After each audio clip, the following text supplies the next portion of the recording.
That's why the hospital established the Arts and Medicine program. The program gives children a creative break from treatment. It also offers artistic activities and plenty of chances for self-expression.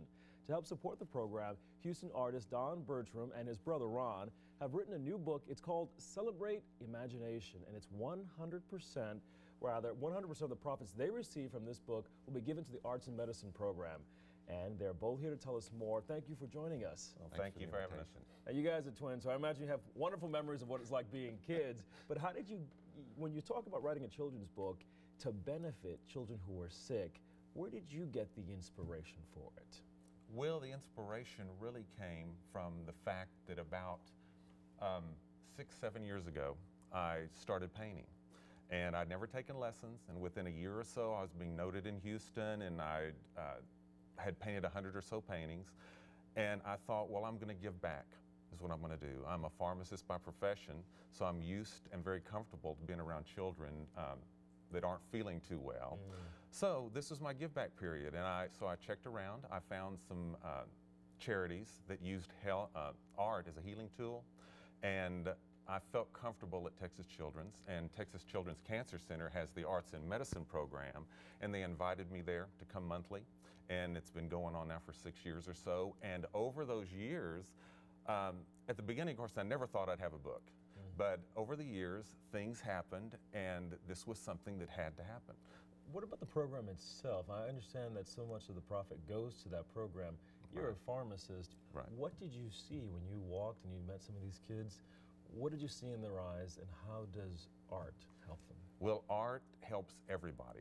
And we're not just talking about painting, we're not just talking about music, we're talking about all of it, the dance, poetry, writing, all of it. It takes you out of where you're at now and allows you to experience something maybe pleasanter, depending.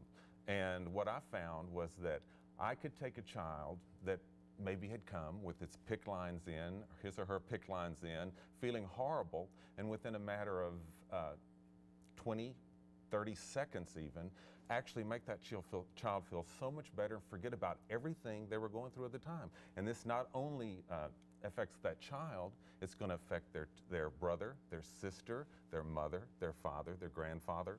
Everybody's affected by that child's health. So just that aspect of it alone gives you this huge kick.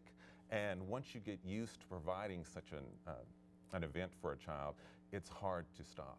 And so this has just continued and continued. And so a while back, I had always asked my brother if he would write something, and we could see if we could maybe create a children's book.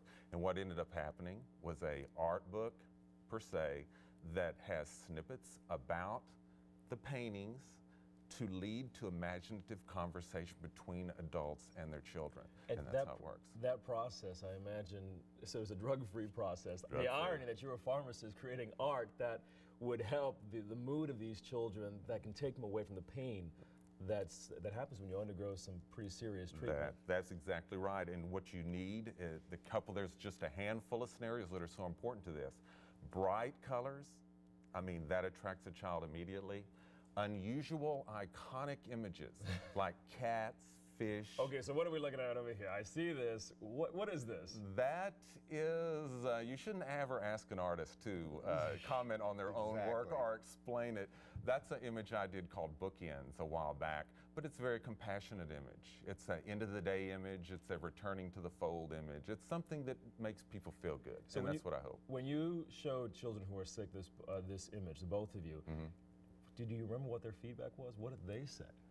Well, let me tell you, the issue, what I do there is I'll take 3 or 4 of my images, and it may not be the images on the screen now. Some of them may be, but what we do is then I use that as motivation for them to create their own art, and then that art that they create at the Cancer Center is put into an art contest that travels the world or the United States every year and goes on exhibit in very important places. These children get that recognition of winning awards for this work, and they're invited to the hospital annually to see it on display. Now, I want to make sure I speak to your brother over here. Okay. You wrote the text over here, so what are they reading, and how does that inspire them? Yes, I wrote the text. Don had asked me like 3 years ago to write a children's story, and then he was going to illustrate it. Well, I figured since he had done like 600 originals, I would just write an imaginative text with those a couple of the originals. So in essence, it was an art book / children's parents' grandparents book, imaginative exercise. So anyhow, I don't actually get to don't go up to the hospital with Don. No, I want to make sure that people they know that there'll be an opportunity to meet you guys. If you're interested in the book, sure. The information is on your screen. Celebrate Imagination. There's a book signing on July 11th from 3 to 6 p.m. All the information is on your screen. Thank you, gentlemen, for what you're doing for the sick children in our community and also for celebrating imagination. Very important. Thank you. Now, that's our program for today. Thank you for joining us, and we hope we've added something special to your day. Join us again next Saturday when we can once again say, Hola, Houston.